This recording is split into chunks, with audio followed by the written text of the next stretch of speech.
It's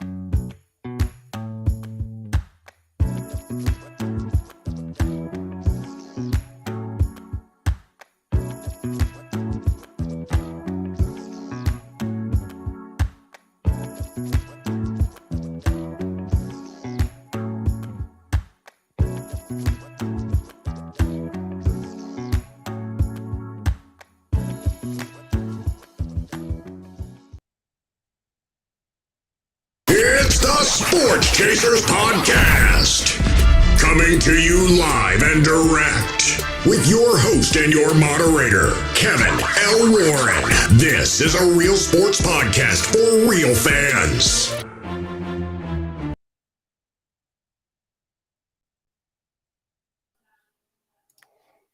Well, I'll try to do a new interest. I don't know what's something wrong with my internet. Hey, what's up, everybody? It's another Monday after Sunday, because yes, Monday does come after Sunday. It's the Sports Chasers Podcast coming to you live and direct. Hey, it's the fourth and short segment, NFL Week 2. We're gonna get it in, like I said. We're gonna get it in. What's up, D? What's going on? It's still dark in here, but you know. All right, we'll work on it. We'll fix it. It will take D is here. The whole crew is here. Hey, Dan, what's good, man? What's going on? Got his Steelers jersey on. We'll get into that here in a second. What's up, fellas? Hey. Let's get rolling. Let's do this. Let's do this. Mike Mills, what's up? What up? He sounds so happy, energetic. Jesus Christ. Well, we'll talk about him in 1 second there. But I'm glad y'all with us today.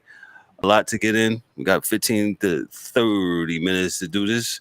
Man, we're gonna start off with since Dan is with us.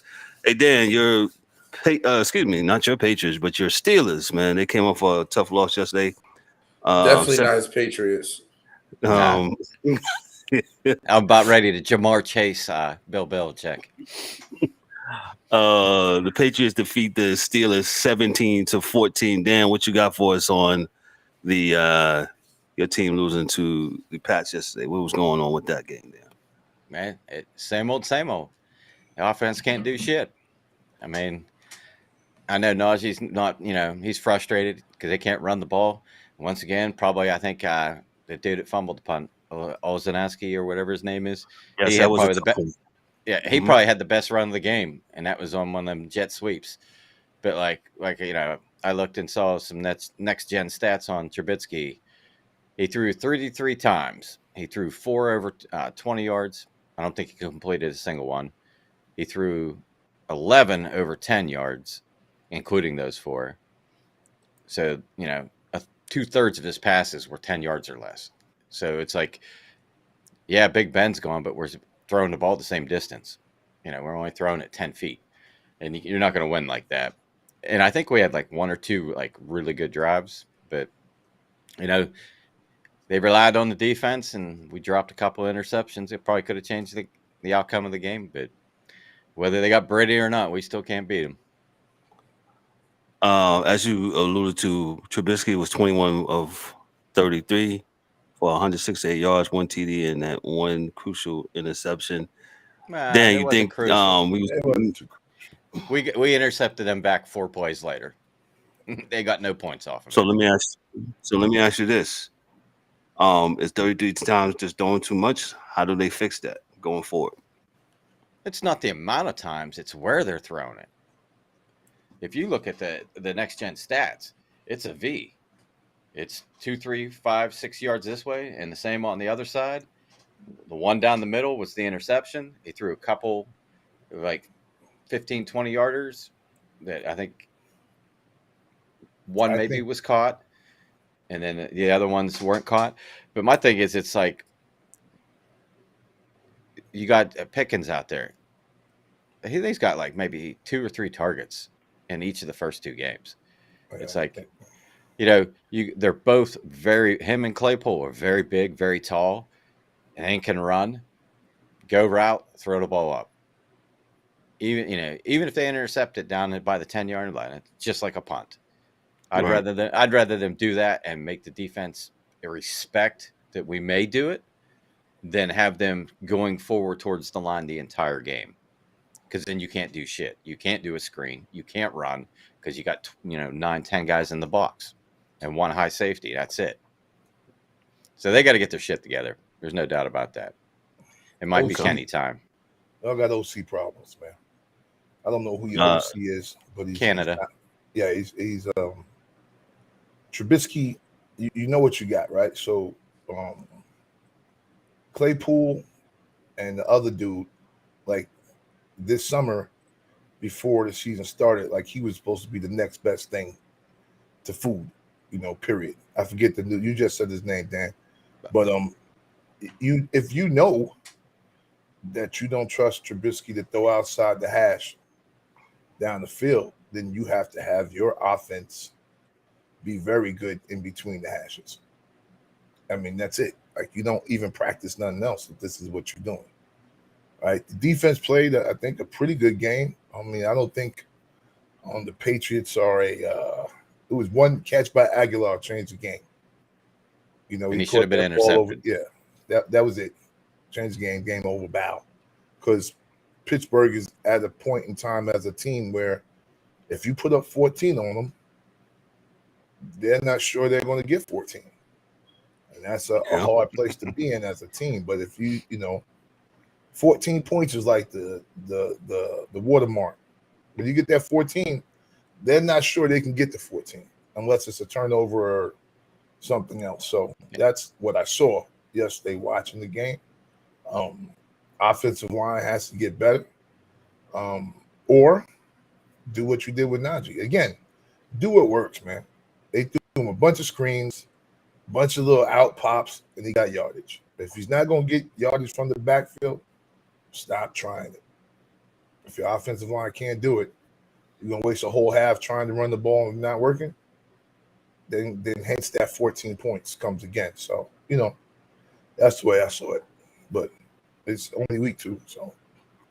It's only week 2. Week 2. Mike Mills, your thoughts on this game, and then we'll move on to the next game.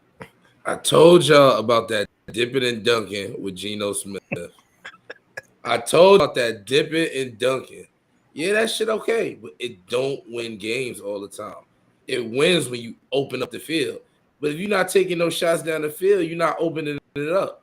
So dipping and dunking, plus you can't run because Najee gets yards, but his yards per carry average is terrible because that O-line is terrible. 3 yards a carry. Right, because that O-line is horrendous. So they got to get their trenches moving, and they got to spread the ball out a little bit more. Is Mr. Trubisky a great quarterback? No, but he's serviceable. He's taking teams to the playoffs. Bad teams with good defenses to the playoffs, and the Steelers have a great defense. So they got to open that playbook a little more, get their O-line going. Gotcha. Yep. Well, go ahead, D, and we got to move off this. No, that's about right. It's just the one thing that Pittsburgh is going to have a problem with is it's very rare that you get your offensive line to change dramatically over the course of the season without somebody that was out, that was hurt, coming back or something like that. Now, if they're a bunch of 5 new guys, continuity, matters. So, we'll see what happens. They work together maybe a few more weeks and things will work out a little bit better for them. But, when I played, it was pretty simple, man. The things you do well, do well. The things you don't do well, don't do. So if you run the wham or pulls or trap plays and they work all the time in practice, run that shit in the game, right? Because everything else doesn't work. But, we'll see what happens. No doubt. We'll move on to the next game. The Miami Dolphins defeat the Baltimore Ravens 42-38. Tua had 6 TDs, 2 interceptions. He threw 36 for 50 for 469 yards. Mike Mills, I'm gonna give it to you. What happened to your Ravens? We got too comfortable. We got comfortable. The defense took their foot off their necks. The offense, 3 scores. The lack of a running game besides Lamar Jackson came to bite us in the ass, which we knew was going to happen. We got to get them running backs going, and we can't let up on defense. I don't know what the hell we was thinking about. I don't know why we started playing 10 yards back and playing prevent defense on somebody who throws slant routes all game. I mean, he had a couple deep throws. I'm not gonna front. He had a couple little. The two where Hill was wide open. Right. What happened? Waddle caught a wide open one too. So. Yeah, Waddle too. Yeah. Yeah, like I said, he had like 2 to 3 little ones down the field, which was respectable. But that was miscommunication and bad coverage. Yeah, so, yeah, he dip and dunk. He like that slant route. He got track stars. So you cannot take your foot off the gas. You got to play 4 quarters, and we didn't play 4 quarters. That's the simplest answer. Any other team we playing, if we don't let our foot off the gas, you win that game 99 out of 100 times. Let our foot off the gas, and we got to get our running backs going. Being injured is not an excuse anymore. We got some healthy guys back there. Get them running. Oh, hey, shout out to the angry one. He's in our YouTube comments. For those that's on YouTube or any other social media platform. Mike, let me just point out this one thing real quick about the game. Maybe you might think something that 4th and 1 play where they went for it and they didn't make it. Huge, not huge. Thoughts? We do that. We gamble. That's been our identity with Lamar the last couple of years. He asked him, "You want to go for it?" And Lamar said, "Yeah." Normally he gets it. So it's week 2. We didn't get it this time. I mean, our starters didn't play in the preseason, so it's a rhythm thing. I'm sure next time we got a 4th and 1, we'll get it. I ain't tripping. Gotcha. Dan, your thoughts of your guys in the Baltimore Ravens, your nemesis in the AFC North? I don't know. Football's a crazy game. Like the Geno Smith, you can't dink and dunk your way to a championship. But sometimes you could throw 3 touchdowns and run for 1 and still end up losing.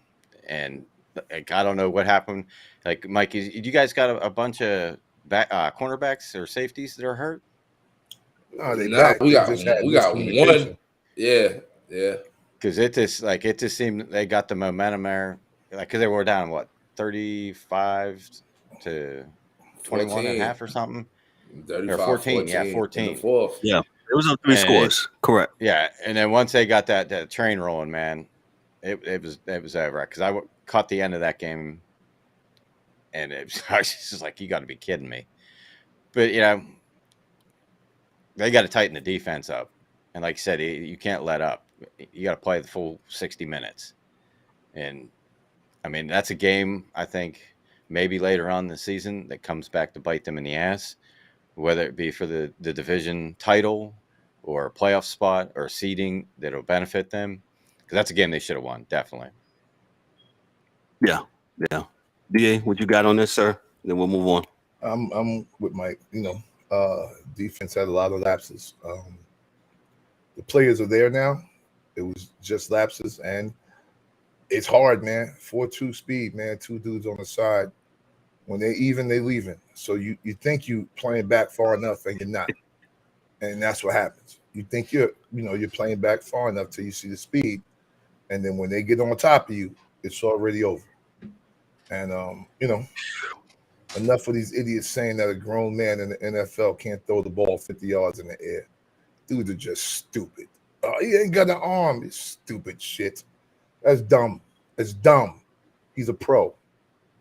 He wouldn't be there if he couldn't throw the ball 50 damn yards. So there you go. You heard it here. Hey, shout out to all my Miami Dolphin fans down this way, man. Hey, shout out to your team. Your team played 4 quarters, man, and they did a good job. Tua did a good job. Shout out to Hill and Waddle, who's some serious receivers for the Dolphins. And like Mike said, his team didn't play 4 quarters. The Dolphins did. They come out with the win, and the Dolphins are 2-0 in the AFC East. 2-0. Shout out to the Dolphins, man. Good work. We'll move on to the next game. The New York Jets went to Cleveland yesterday, and they was down too.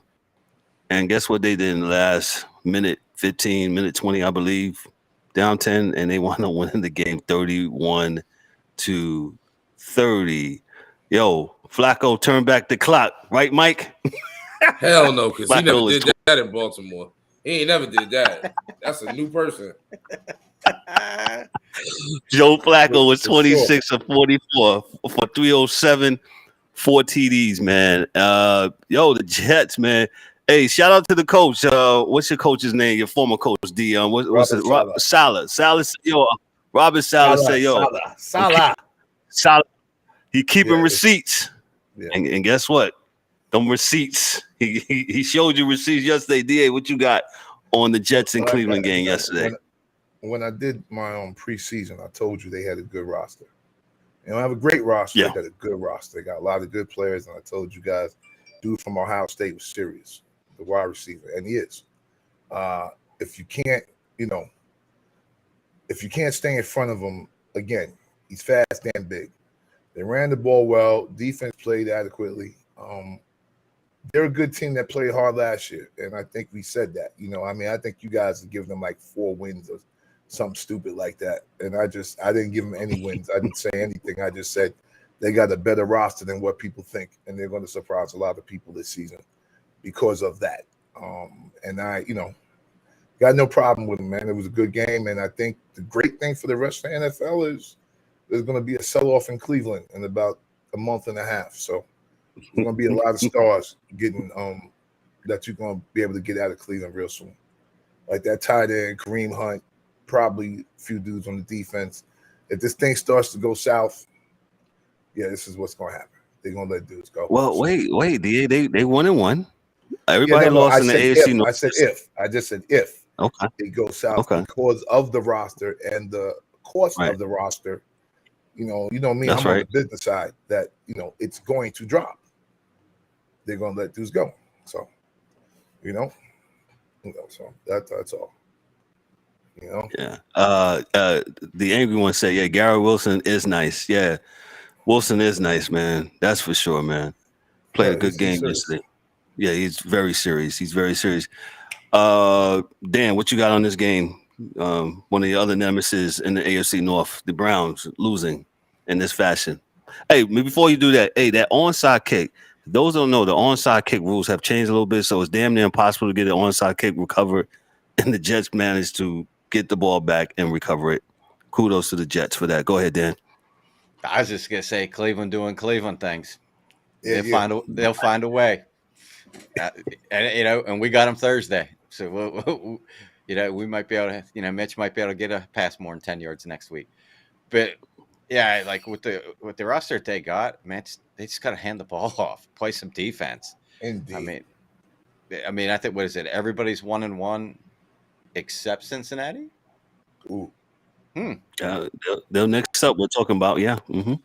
Yeah, so it'll be interesting here in the next couple of weeks. But yeah, I never expected the Jets to score more than 21 points with good man Flacco from the replacements out there.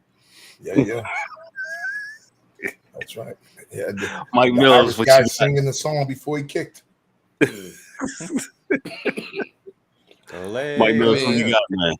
I mean, shout out to the ghost of Joe Flacco out there winning games. I mean, I just say bad clock management from Cleveland for 2 of the special teams, and good luck. I mean, because there was no way they should have lost that game. There was no way. They did what they were supposed to do. They ran the ball. They prevented errors, and then they still blew it at the end. So a lot of people was getting on Chubb. I seen he should have took a knee, but they went up like 2 scores.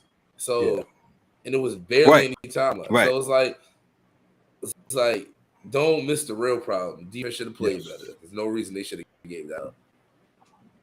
And defense got as many of those big names on it as the offense does. So, if not more. So, indeed. Yeah.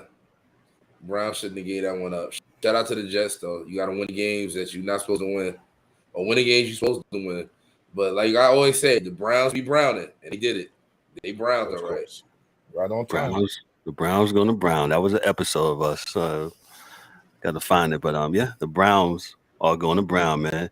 Let's move forward to. I think Dan said it before. The Cincinnati Bengals went down to Dallas to play the Dallas Cowboys. Cowboys came on top 20-17. Cowboys were up most of this game. The Bengals came back late in the fourth quarter to tie it up. Awesome 2-point conversion. They tied it up. Cowboys field, and their field goal kicker connected with a 50-yard field goal. The Cow backup played really well. I kept hearing all this week, man. Yo, they need to go get Dorian's quarterback, Jimmy G. They need to go get this person. They need to go get that person. They need to get person. Yo, the Cowboys backup, man. He's been playing in their system. So he should know the offense. So why would you want to bring somebody in, teach him the offense, try to teach him the offense, and do all those things? I'll start with Mike. What you think about the Cowboys and the Cincinnati game there? First up, say shout out to that Cowboys defense. Yes, that's what did it. They defense kept them in the game all day and night. That pass rush was back there giving Joe Burrow nightmares. And I called the Steelers O-line terrible. That Bengals O-line, they spent money on it, and they still bad. They out there. No, Mike. I'm out there looking ugly. Hold on, Mike. Let me rebut that real second. 5 seconds. Yes and no. Joe Burrow's got to get rid of the ball too. Some of that is his. He got to learn to get rid of the ball. Listen, now that won't all 6 sacks ain't all the quarterback. No. I'm not saying it is, but it ain't all the O line too. Some of that, if you looked at some of the game, he held onto the ball way too long and allowed sacks. So a host of moderators out there taking snaps. He was out there on the line. All right, like I said, that O line is terrible. You cannot, and then Joe Burrow, you wait too long. You can't wait to the end of the fourth quarter, and then you want to wake up and get the ball out of there. Nah, that's an all game thing. So shout out to them Cowboys defense, man, and good clock management because they got that ball back, they got a position, and they ran the drill perfectly. They did what they were supposed to do. So shout out to the Cowboys, man. Got you. DA, what you got on the Cowboys and Cincy? I got the mirror mic on this one. The reality is, I mean, I think the O-line still needs some work because they're new. Like it's 5 new guys, so they need some time to pull it together. Joe Burrow does hold on to the ball a little bit too much. Thank you, DA. Certain plays, and you can see it. Like it's not like it's something that you don't see. Right. And 3 is, we have to get out of the moment, folks. Like, yeah, they win the Super Bowl last year. Last year is last year. Facts. Last year does not mean this year. Facts.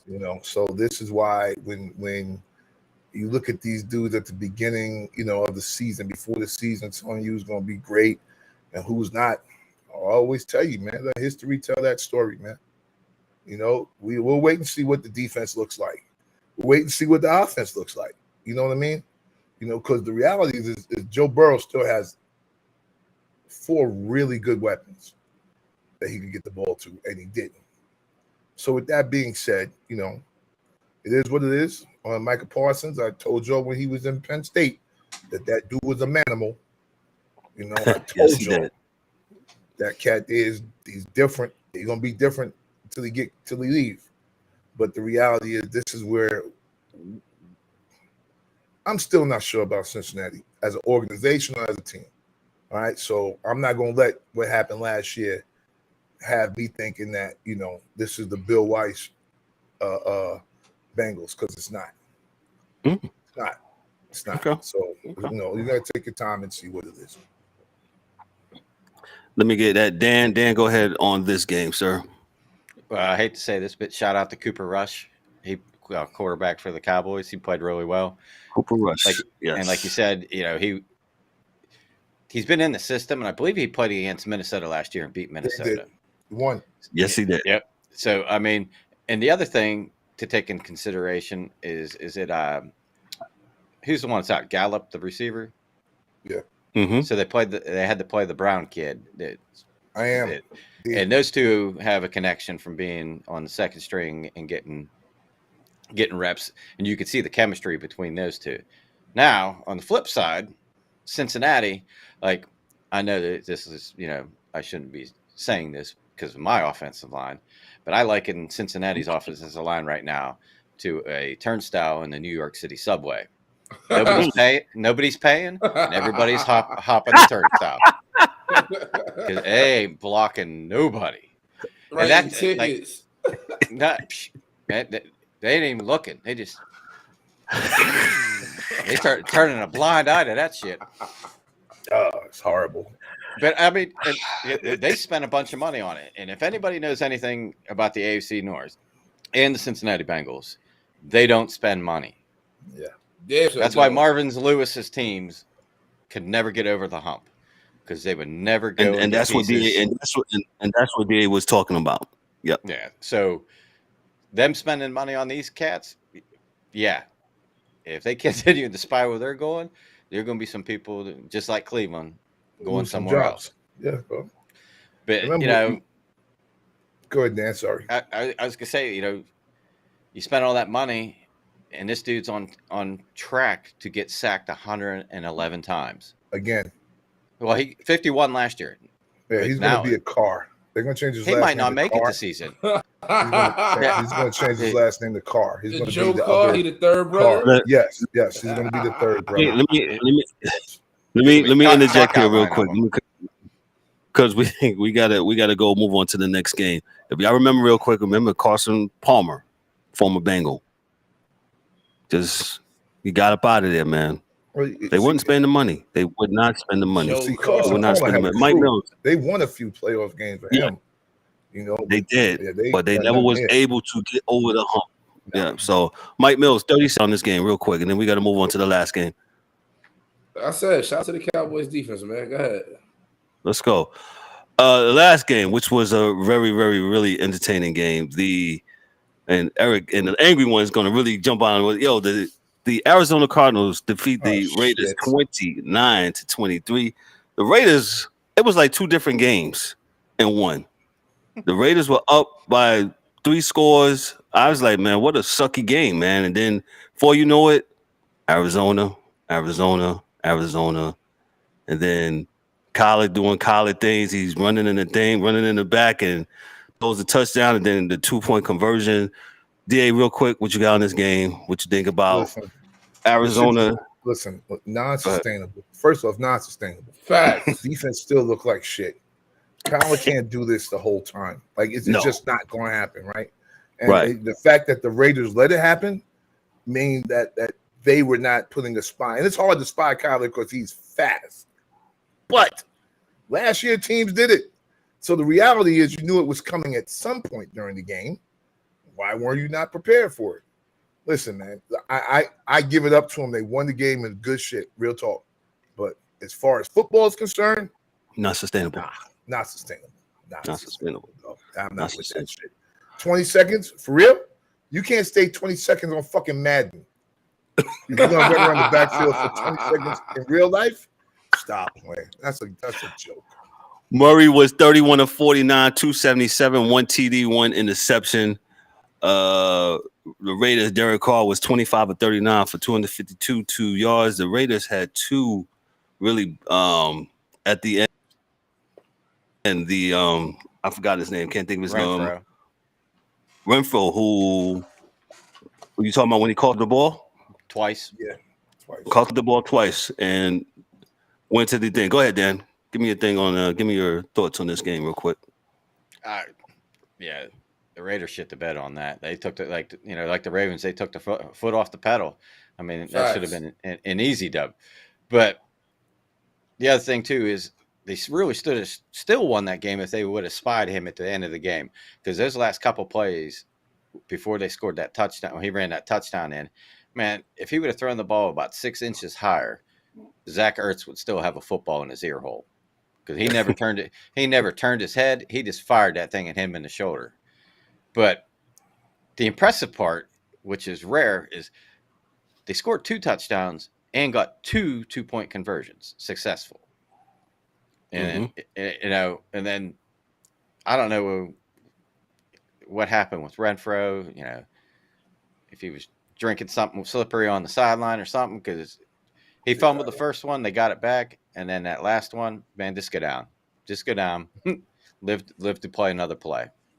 Yeah, I totally agree. Mike Mills, what you got on the Raiders and the Arizona Cardinals game. The Raiders did a Ravens impression, took their foot off the pedal because that was crazy.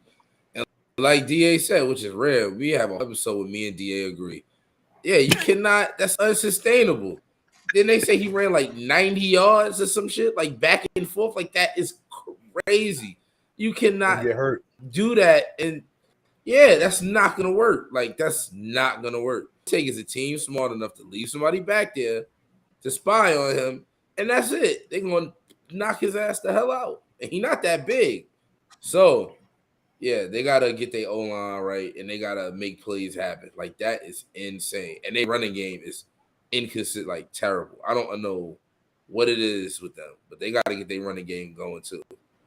But shout out to them. They found a way to win, and that's what the NFL is, finding ways to win.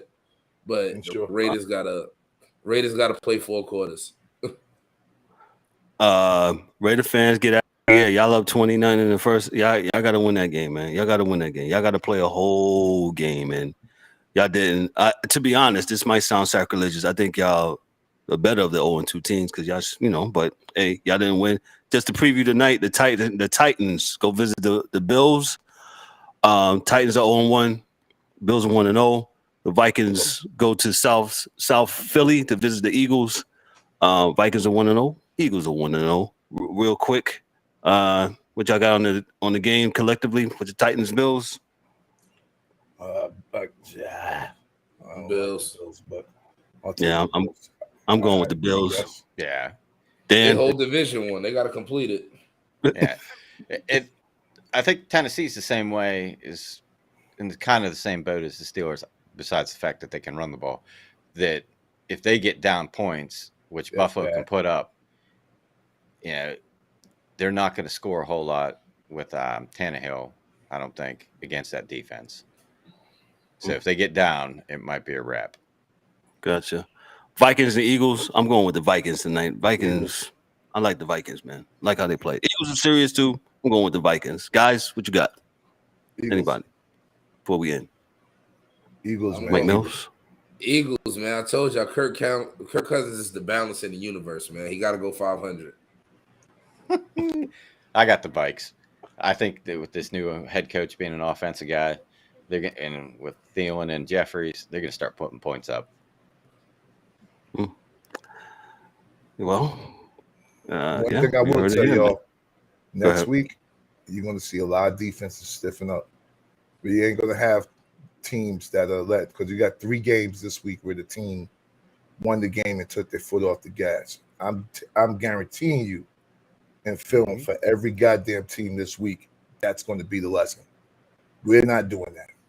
Need to be. Head coaches going to look at OCs like, yo, listen, keep your foot on. We're not doing 3 and up by 24. We're going to smash them. And if they're mad, fuck it. Let them be mad. This is what has to happen because this week had 3 teams take their foot off and lost the game. The game, man. Hey, we got to get out of here, man. Good show. On behalf of myself, I'm Kevin L. Warren, your host and moderator. Mike Mills, Dan, the DA, James Eric, the angry one, and Daryl D. Warren. Yo, this is the Sports Chasers podcast. This is a 4th and short segment. Hey, we'll see y'all live 7:30 on Thursdays. Y'all be good. Y'all be blessed. Have a good week. Talk to y'all.